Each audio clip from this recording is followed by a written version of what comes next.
Olá! Hoje a gente vai mergulhar fundo no documento que é, basicamente, a planta baixa de uma das maiores democracias do mundo. A gente está falando, claro, da Constituição do Brasil.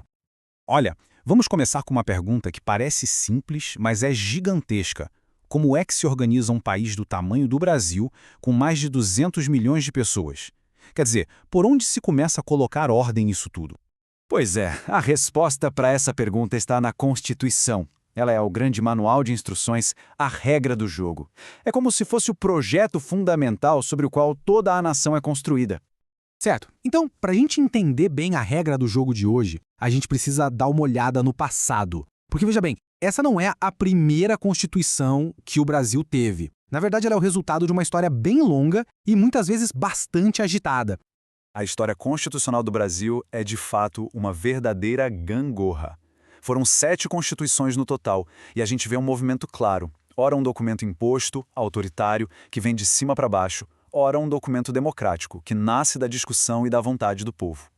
E é essa jornada que nos leva até a versão que a gente tem hoje, a de 1988.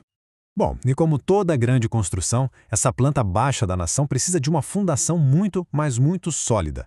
E para a República Brasileira, essa base é formada por princípios que são, digamos, inegociáveis. São 5 pilares fundamentais que sustentam todo o resto. Pensa só, a soberania, que garante que o Brasil é um país independente, a cidadania e a dignidade da pessoa humana que colocam o indivíduo no centro de tudo. E aí vem os valores sociais do trabalho e da livre iniciativa e o pluralismo político para garantir uma sociedade que seja livre e diversa. Juntos, esses 5 formam o verdadeiro DNA da nossa república. Ok, então a fundação da casa está pronta, os pilares estão firmes, mas e aí? O que esse projeto garante na prática para as pessoas que vivem dentro dessa estrutura toda? A gente pode pensar na evolução dos direitos em ondas ou gerações. É quase como um eco do lema da Revolução Francesa: liberdade, igualdade e fraternidade. A primeira geração de direitos focou na liberdade, sabe? Os direitos civis e políticos. A segunda buscou a igualdade, direitos sociais, econômicos. E a terceira, mais recente, abraça a ideia de fraternidade, protegendo direitos de todo mundo, como o direito a um meio ambiente limpo, por exemplo. E aqui tem um ponto que é muito interessante e super importante na nossa Constituição. Uma coisa é ter um direito. Outra, completamente diferente, é ter como garantir que esse direito seja respeitado. Pensa assim, o direito é o que está escrito no papel. A garantia é a ferramenta que a gente usa para fazer valer o que está escrito. E essas ferramentas têm um nome, remédios constitucionais. Isso mesmo, é como se fosse um verdadeiro kit de ferramentas do cidadão.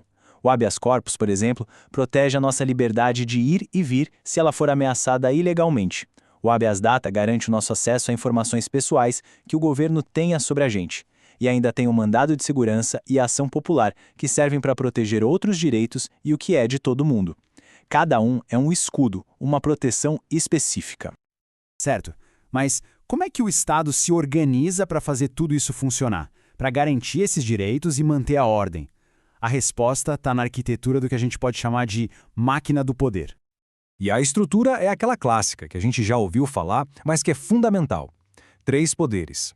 O legislativo, que faz as leis, o executivo, que coloca as leis em prática, e o judiciário, que interpreta essas leis. O segredo aqui é que eles são independentes, mas precisam trabalhar em harmonia. E, o mais importante, um fiscaliza o outro. Isso cria um equilíbrio para que ninguém tenha poder demais. Agora, vamos focar um pouquinho no poder que cria as leis, o legislativo.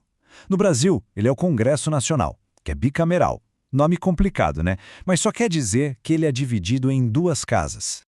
E essa divisão tem uma lógica bem clara, que é criar um equilíbrio. De um lado tem a Câmara dos Deputados, que representa o povo. Por isso, estados com mais gente têm mais deputados. Do outro lado, tem o Senado Federal, que representa os estados e o Distrito Federal. Ali, a representação é igual. 3 senadores para cada um, não importa o tamanho da população. Isso garante que tanto o povo quanto os estados tenham voz. Tá, mas por que essa Constituição, a de 1988, é tão especial? O que faz dela um marco tão importante para o Brasil de hoje? 1988. Essa data não é só um número, é um símbolo. Ela marca o fim de um período muito duro da nossa história, o da ditadura militar, e o começo da reconstrução da democracia no Brasil.